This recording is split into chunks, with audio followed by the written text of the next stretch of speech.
Hey, it's your girl, your favorite paralegal, aka Cassandra Lynn, and welcome to Legal Doc Talk 24/7. Ooh, so this is a Corey SSG update. So, y'all, this is kind of wild, but we all know that Corey SSG is dealing with some things, and in my humble opinion, I don't think that he is all the way there. There have been a few things that he has put out to his fans and supporters that has been a bald-faced lie, and everybody has pretty much debunked everything that he has said. So, a lot of things that he has been saying since then have been questionable. I won't even say since then. Pretty much everything that he has said has been questionable, even with the incident involving the two young ladies that he allegedly kidnapped in Harris County. However, without further ado, I'm going to talk about this divorce case. Now, what I have here on the screen is a case that was filed on January 30th, 2025, a week after his release from Harris County Jail. This divorce was filed by his wife, Carmen. She is the petitioner and he is the respondent. All right. I'm going to show you guys a picture right quick because he posted on his I believe Instagram or Twitter. I don't know which one, but he posted this image and I thought it was rather disturbing because he sat there and he posted it in front of the ice machine or whatever that building is. I that's a whole nother story. But he stated with this caption is that pretty much he's finally getting his divorce. Now, here's the crazy part. And how could I even say this? In reading that, I actually blew it up, and that was filed by him as a pro se client in the state of Alabama back in August. Okay. I didn't see anywhere where he said that he served her the papers. Now, I don't know if he used the process server or the constable or whoever. Now, if he's thinking that he can personally mail it himself, that's not going to work. And if there's no action being done on that lawsuit, eventually the court will actually dismiss it if nothing is going on. So it would be different if he possibly used a process server and she was actually served and she didn't respond. Then he can move on to a default judgment. But I don't even think that happened because if that was the case, then I'm sure she probably would have already signed those papers or at least contested it in the state of Alabama.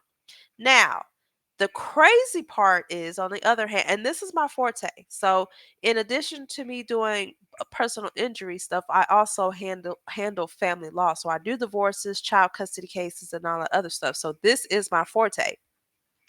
So, in addition to that, he would actually have now in the state of Texas, wherever you were a citizen of, a resident of, for at least 60 days in that county and 6 months in the state. That is where you file your divorce. Why he filed it in Alabama, I have no clue. That's exactly why you get an attorney if you don't know, or at least speak to somebody who knows what to do and how to do it.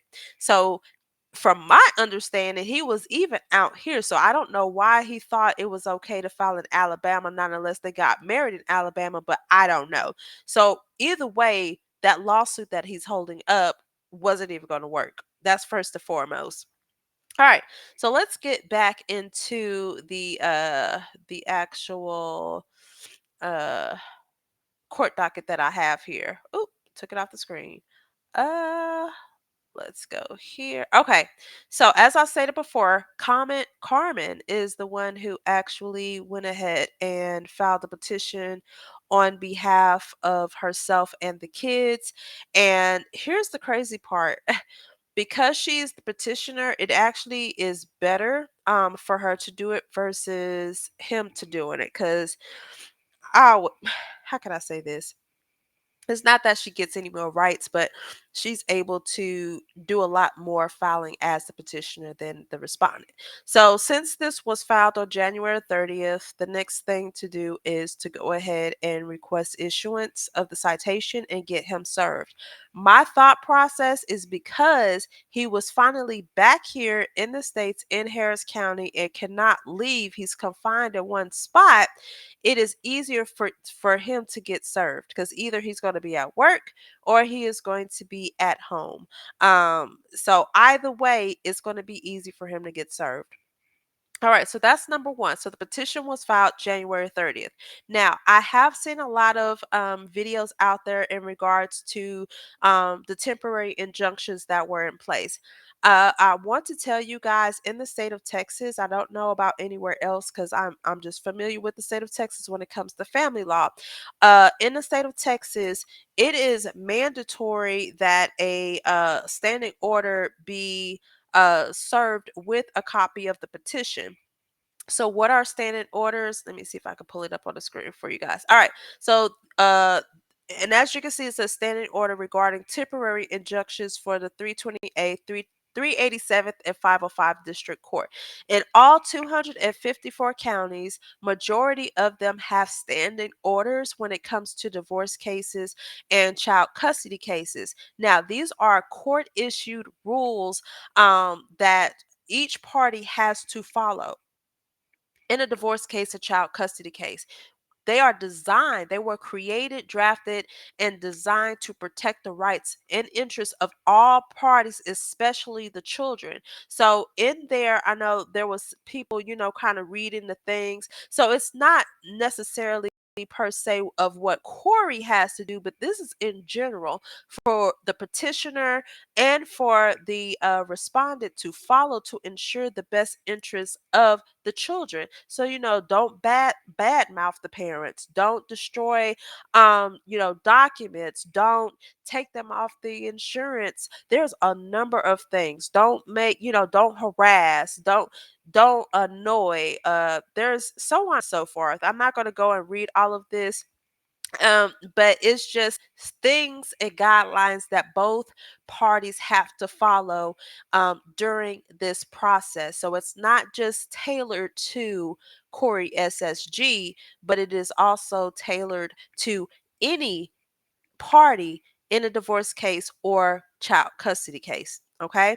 And this is it, in all, it is always going to be in the best interest of the children. In a divorce case is one thing, but when you have children involved, they want to make sure that everything goes smoothly, because I have seen some crazy stuff that has gone down before they started doing these standing orders. So that's why they had to create these standing orders. All right. So it's nothing more, nothing less. It's not something that is tailored just to Corey. This is for both parties to abide by. All right. Both parties have to go by these guidelines. So this is exactly what it looks. So any divorce case that I file in any county in the state of Texas, each jurisdiction, each court has their own standing orders that has to be attached to the divorce, or it has to be attached to the suit affecting a parent-child relationship dealing with child custody or child support. Okay. So it's not anything, like I said, out of the ordinary. It's just something that has to be attached to any divorce or child custody case. So as of right now, Carmen is the one who filed for divorce, not CoreySSG. Like I said before, the reason he filed in Alabama is unknown, because he's been in Texas. Carmen has been in Texas. This is where they have been for the past 6 months. Okay. So there's no reason for them to even file in the state of Alabama. So that paperwork that he was holding up in front of the sign that said ice is invalid. Okay? But y'all let me know what y'all think about this in the comments below. Don't forget to like, share, and subscribe. Until then, you all be blessed and I'm out. Bye.